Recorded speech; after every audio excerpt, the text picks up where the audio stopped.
T'has plantejat mai quin impacte en drets humans tenen les empreses catalanes que treballen a l'exterior? Les polítiques d'acció exterior de la Generalitat promouen la seva internacionalització sense qüestionar com treballen els països on operen. El problema és que no hi ha uns mecanismes de control suficients per assegurar el compliment dels drets humans fora del territori català. Per exemple, què passa amb els drets humans de les dones? Hi ha empreses catalanes que els vulneren des de fa anys, però les seves accions a escala internacional no tenen cap impacte a Catalunya.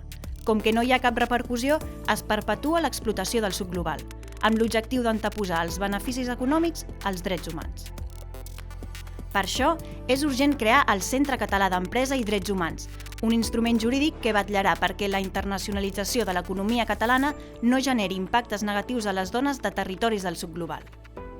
No mirem cap a una altra banda. Entra a www.alertadh.org i signa el manifest de suport a la creació del centre. Diguem sí al centre!